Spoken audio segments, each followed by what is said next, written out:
Muy bien, continuamos con el capítulo número 2 relativo a los lineamientos jurisprudenciales.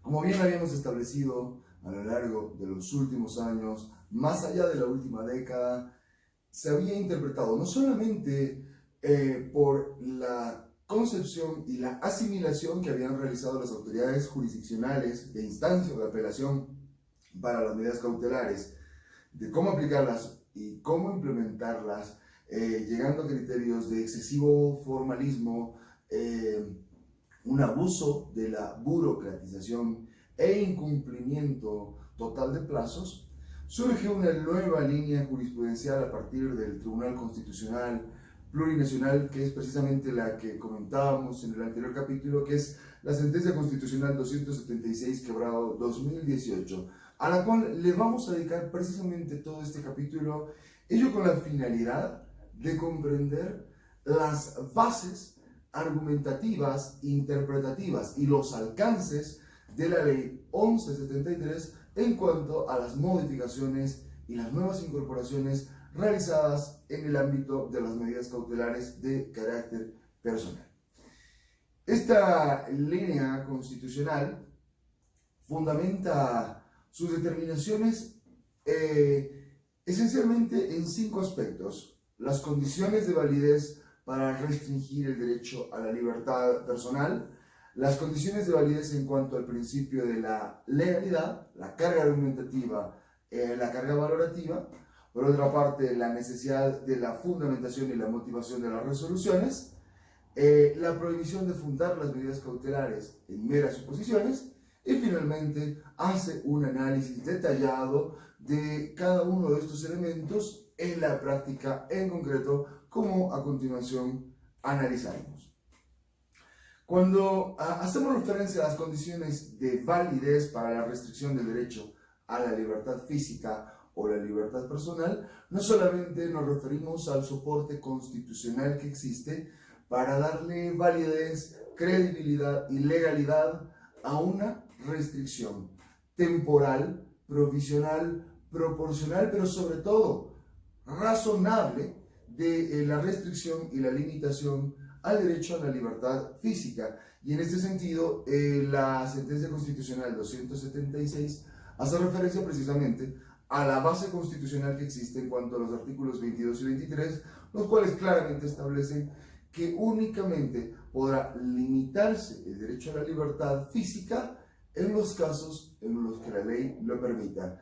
Y en este caso, bajo el cumplimiento de determinados requisitos, se puede dar aplicación a esta excepcionalidad, como es el cumplimiento de los requisitos materiales y formales para que exista precisamente el equilibrio que señalábamos en cuanto a la efectividad procesal y en cuanto a el aseguramiento del respeto por los derechos, garantías y libertades constitucionales que existen para en cuanto a la protección del imputado respecto al proceso penal.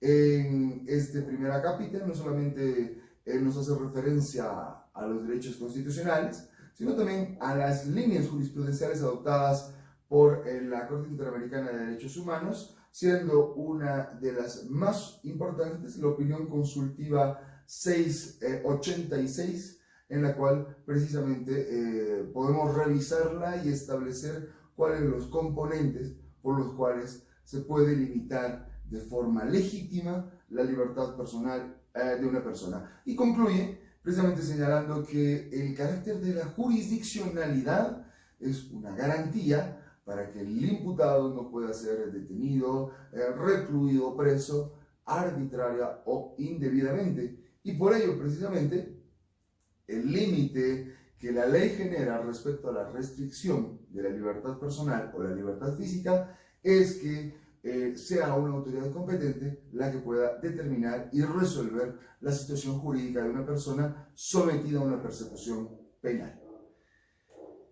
A partir de este punto, ya incorporamos precisamente condiciones mucho más específicas que tienden a generar el cambio de la forma en cómo debemos interpretar, valorar y comprender la aplicación de las medidas cautelares, sobre todo cuando se disponga la restricción a la libertad personal a través de la medida más gravosa, que es precisamente la detención preventiva.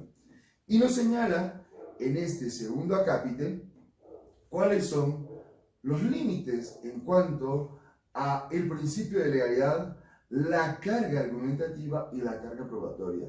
Sobre todo en estos últimos dos aspectos es donde introducimos el cambio trascendental que hoy en día se encuentra plenamente vigente por el carácter vinculante y obligatorio del nuevo lineamiento jurisprudencial. Pues bien, lo que nos señala es que las cautelas deben dictarse con carácter excepcional, preventivo, pero no sancionatorio, cuando se reúna de manera estricta los requisitos fácticos o jurídicos señalados por ley para el efecto y resulten indispensables para alcanzar la finalidad que ella persigue, como es la comparecencia del imputado al proceso. Por lo cual, concluye que es indispensable justificar su necesidad y finalidad.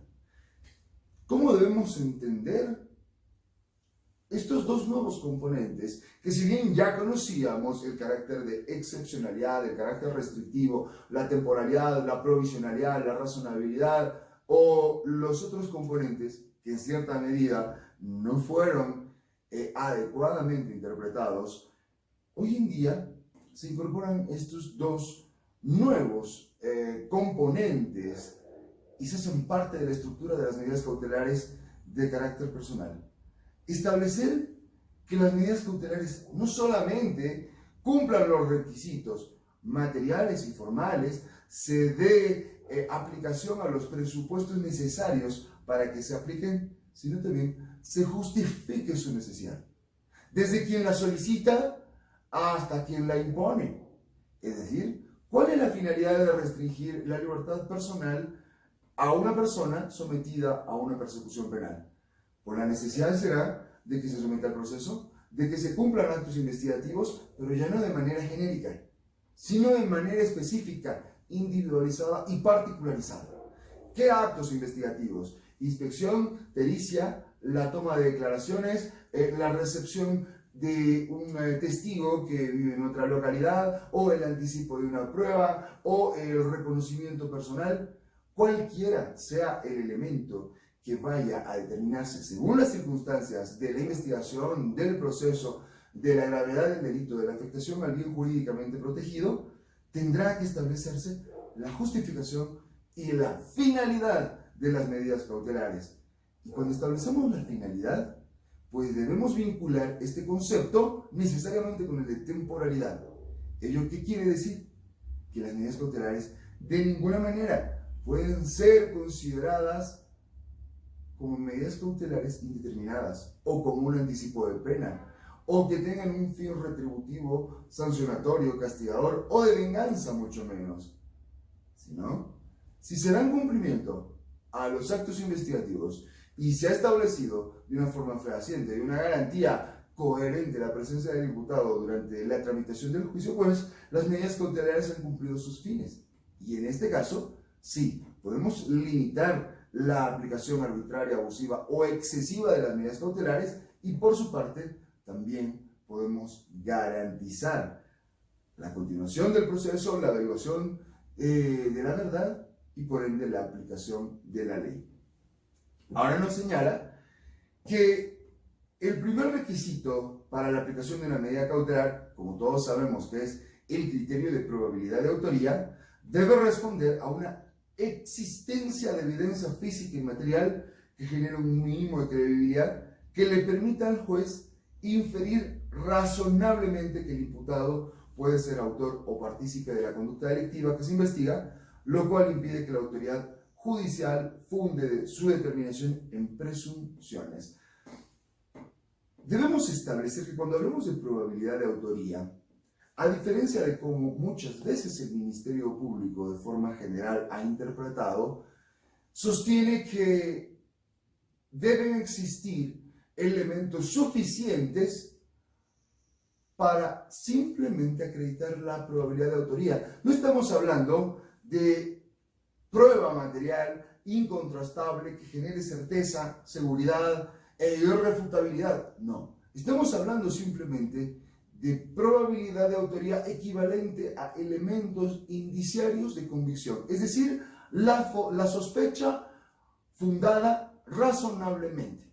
Existen indicios que me permiten establecer la existencia del hecho, número 1, que el mismo es criminoso, número 3, que el imputado hubiera participado en él, y número 4, que existiera un nexo de causalidad entre el desplazamiento de la conducta del imputado y la materialización o la consideración del resultado que afecta o que pone en peligro al bien jurídicamente protegido. Con ello, entonces, cuando hablamos de la existencia de evidencia físico-material, nos estamos alejando del ámbito subjetivo, del ámbito de la especulación, del subjetivismo.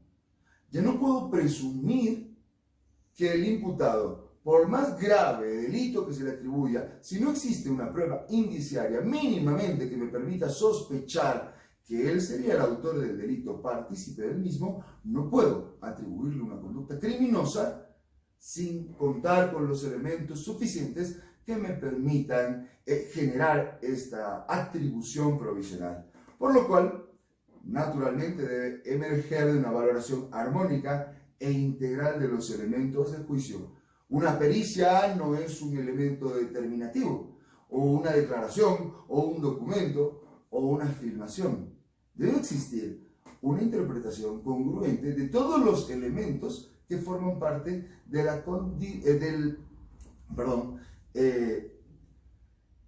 la generación, de la acumulación de los elementos investigativos iniciales. No olvidemos que la etapa preliminar investigativa puede tener una duración de 24 horas o puede tener una duración de hasta 120 días, por lo cual los requisitos de exigibilidad de la autoridad jurisdiccional lógicamente serán acordes a las circunstancias particulares de cada hecho en concreto. No podré pedirle o exigirle la misma calidad o prolijidad investigativa en un hecho que ha tenido el Ministerio Público 120 días o más que en un hecho que, producto de la flagrancia, tan solo ha tenido una duración de 24 o menos horas.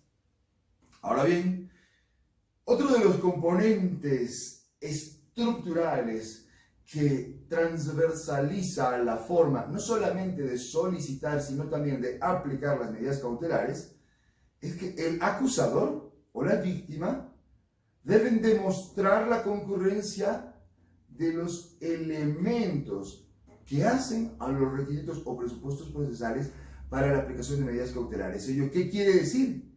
Que será quien acusa quien debe establecer cómo es evidente que el hecho efectivamente sí existe, que el mismo es criminoso, que se le puede reprochar al imputado y por último que existe ese nexo de causalidad entre la acción y el resultado lesivamente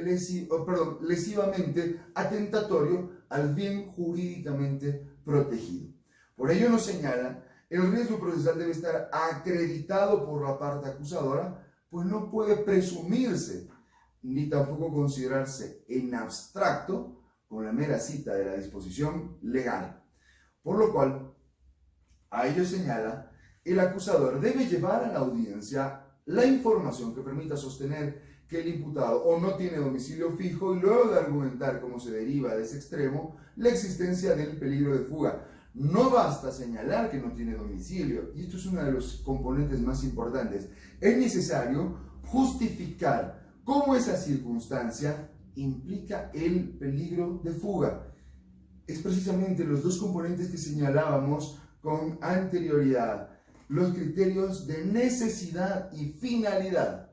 No solamente establecer, como nos señala la línea jurisprudencial, que existe la posibilidad de que se encuadre la conducta o las circunstancias del imputado en una de las previsiones establecidas tanto por el artículo 234 como por el artículo 235 del procedimiento penal en cuanto al peligro de fuga o en cuanto al peligro de obstaculización. Es necesario que se establezca que como el hecho de no tener domicilio puede involucrar en una posible fuga. No solamente se debe acreditar el presupuesto del periculum in mora, como en este caso es el riesgo procesal, sino cómo existe la relación directa con que ese hecho pueda vincularse a una evasión, a un no sometimiento o a un entorpecimiento del desarrollo normal del proceso. Ahora bien, lo que establece claramente la línea jurisprudencial es prohibir las suposiciones o prohibir el sustento de las determinaciones de limitación de las medidas cautelares únicamente en base a meras probabilidades. ¿Podría o no podría? El imputado en libertad podría darse a la fuga. No existe. Él podría afectar o interferir en la declaración de los testigos. No existe. Porque ya no se permite este tipo de subjetivismos. Puesto que, como recordamos, una línea jurisprudencial que fue altamente controvertida y aplicada durante muchos años, que nos decía, en cuanto al peligro de obstaculización, el riesgo de obstaculización subsiste, inclusive hasta antes de que la sentencia condenatoria alcance el grado de ejecutoria. ¿Cómo es posible que un riesgo procesal no pueda ser desvirtuado durante el curso de todo un proceso? Es decir, una persona podía ser cautelada durante toda la tramitación de la causa, privándosele de libertad, anticipándole una pena. Pero ¿qué ocurría en el caso de que esta persona fuera inocente? Se hubiera presumido su culpabilidad indirectamente a través de las medidas cautelares. Y esto es lo que ha ocurrido en muchos casos y lógicamente está siendo esta figura analizada y cuestionada ya a nivel del Tribunal Supremo de Justicia. Por eso, precisamente, la ley 1173 tiene una base con una exigencia motivacional muy exquisita en cuanto a la prohibición de presunción de culpabilidad en base a subjetivismos, en base a especulaciones. Es precisamente que no le está permitido determinar o resolver la situación jurídica del imputado en base a podría o no podría. Por lo cual corresponde al acusador, señalábamos, probar y demostrar la concurrencia de las circunstancias, no solamente de los hechos presuntamente criminosos, sino también de las circunstancias relativas a los riesgos procesales. El tercer componente de esta línea jurisprudencial es precisamente la necesidad de fundamentar y motivar las resoluciones judiciales. Ya el Tribunal Constitucional, como también el Tribunal Supremo de Justicia, han hecho mención a la importancia del carácter de respeto al debido proceso en cuanto al deber de fundamentación y al deber de motivación. ¿Cómo se respeta el debido proceso? Fundamentando una determinación y motivándola.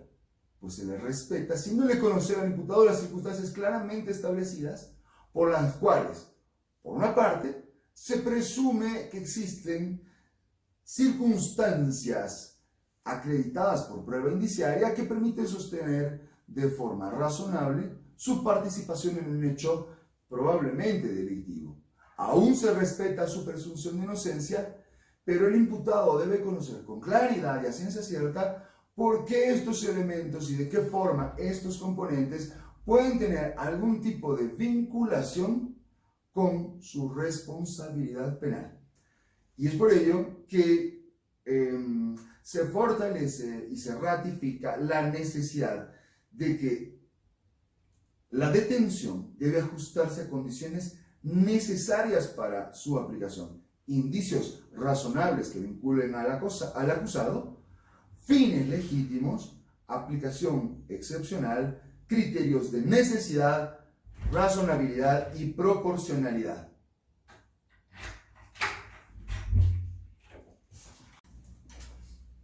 Precisamente cuando hablamos de razonabilidad, de proporcionalidad y de necesidad, debemos considerar cuál el valor probatorio que se le va a otorgar a los elementos que presenten las partes, ya sea para la implementación y aplicación de medidas cautelares o para desvirtuarlas, para modificarlas o para hacer cesar la restricción al derecho a la libertad personal.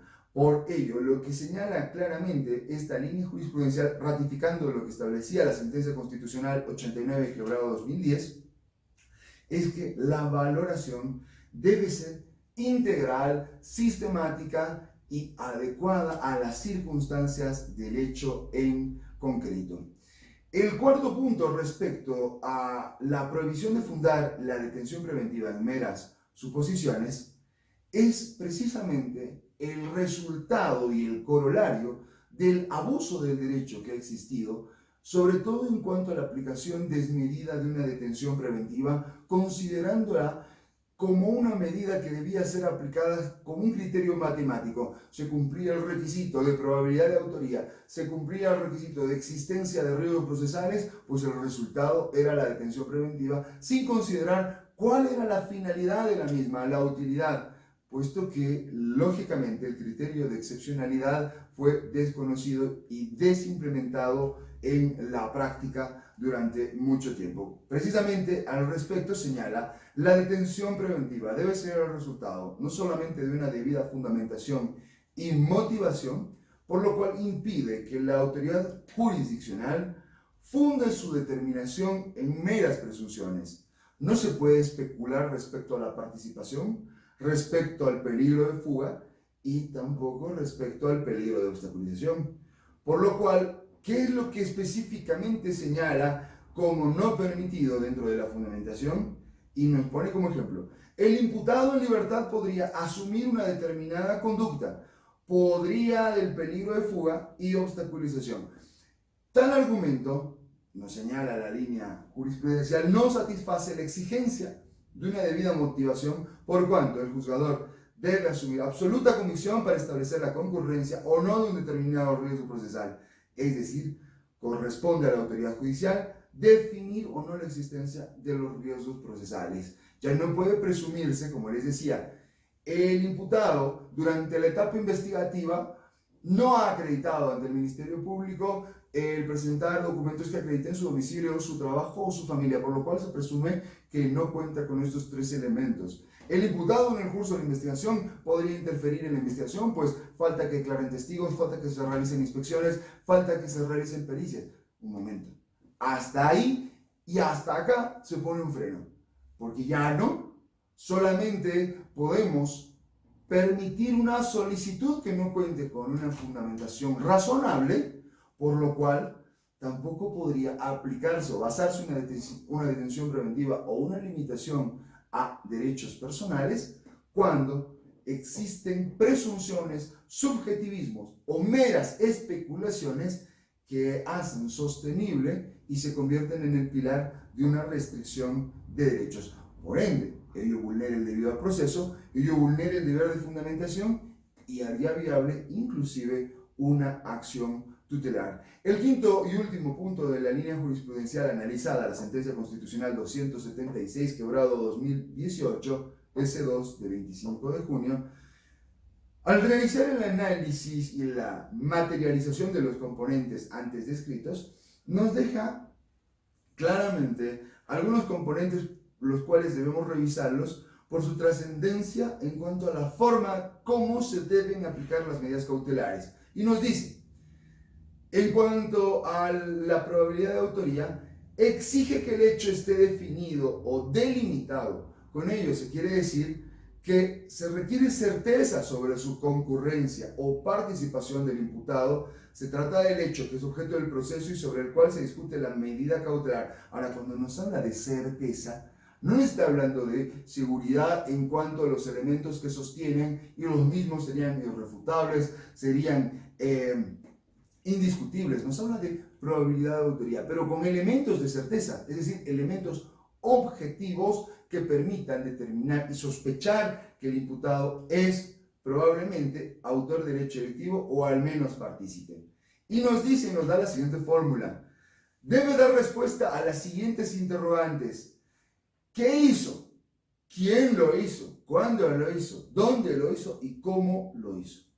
Pues precisamente el juez, para entender las circunstancias por las cuales aplicará una medida restrictiva de derechos, debe comprender y debe establecer claramente en su resolución individual y particularizadamente las circunstancias del hecho, tanto como establece el artículo 290 del procedimiento penal, el artículo 342 o el mismo artículo 376, en cuanto a individualizar el grado de participación, la forma de participación y las circunstancias por las cuales se hubiera generado el hecho delictivo atentatorio a los derechos de las víctimas. Del mismo modo, los riesgos procesales deben también estar claramente contemplados, sostenidos en elementos objetivos. Y nos señala el ejemplo del domicilio. Los riesgos procesales deben ser acreditados por la parte acusadora, pues los mismos no pueden presumirse ni considerarse en abstracto ni con la mera cita de la disposición legal. El Ministerio Público debe ir a la audiencia con evidencia de que el imputado no se someterá al proceso. Así, por ejemplo, el acusador debe llevar a la audiencia la información que permita sostener de que el imputado no tiene domicilio y luego argumentar cómo se deriva de ese extremo la existencia del peligro de fuga. Es decir, no basta señalar que no tiene domicilio, sino también cómo esta circunstancia implica el peligro de fuga y el por qué la medida cautelar de la detención preventiva permitiría contrarrestar el riesgo procesal. De ello, comprendemos que los principios nuevos incorporados en cuanto a la necesidad y a la finalidad deben ser claramente materializados, invirtiendo la carga argumentativa al acusador, invirtiendo la carga probatoria a quien solicita la aplicación de la medida cautelar, sea la víctima o sea el Ministerio Público, y de esta manera, pues precisamente podrá establecerse si la aplicación o la implementación de una medida cautelar es razonable, está justificada y tiene una vinculación directa a los principios prácticos y lógicos del proceso. De ningún modo puede darse la carga de la prueba al imputado. Por último, nos señala que respecto a los peligros o a los riesgos de obstaculización previstos en el artículo 235 del procedimiento penal, que precisamente no pueden basarse en meros subjetivismos como podría influir los testigos o podría entorpecer la averiguación de la verdad, puesto que falta realizar actos investigativos. De ninguna manera. Puesto que sobre los aspectos que todavía tiene que investigar el imputado y que va a influir, nos señala la línea jurisprudencial. No establece cómo va a influir sobre los mismos, qué elementos de convicción tiene para realizar esa afirmación. Y por último, el riesgo procesal no puede fundarse en meras suposiciones. El juzgador debe asumir absoluta convicción para establecer la concurrencia o no de un determinado riesgo procesal. Por lo cual nos señala, en cuanto precisamente a este punto, los argumentos glosados permiten establecer que el Tribunal de Alzada se limitó a ratificar la determinación del inferior, pues no podía determinar cuál es el hecho, quiénes y cuándo, dónde o cómo lo hicieron. En ese sentido, no consideraron que el hecho no estaba claramente delimitado y si bien no se requiere plena prueba, sino indicios, su determinación debe dar respuestas a las cuestionantes que antes señalamos. ¿Qué se hizo? ¿Quién lo hizo? ¿Cuándo? ¿Dónde? ¿Cómo? ¿Y bajo qué circunstancias se cometió presuntamente el hecho delictivo? ¿Y cuál es la finalidad de la aplicación de las medidas cautelares? Volviendo al punto precisamente del artículo 235 respecto al peligro de obstaculización, es importante establecer y considerar que no se puede aplicar y no se puede considerar el hecho de que exista una obstaculización sin antes no se hubiera establecido cuáles son los elementos o los componentes específicos que se pretenden proteger respecto a la investigación. Y veremos a continuación en el próximo capítulo cómo es necesario establecer e identificar los actos investigativos, pues esta será una de las principales reformas, no solamente en el ámbito jurisdiccional, sino también en el ámbito del Ministerio Público, en cuanto a si se solicita la aplicación de medidas cautelares, qué actos investigativos pretendemos proteger o realizar e impedir que el imputado influya en ellos, y de esta manera alcanzar objetivamente los fines del proceso en cuanto a la averiguación de la verdad, en cuanto a la aplicación de la ley y, por supuesto, la presencia y el sometimiento del imputado al juicio. Serán esos los únicos fines que perseguirán actualmente las medidas cautelares. Pues veremos a continuación qué nos dice la ley 1173.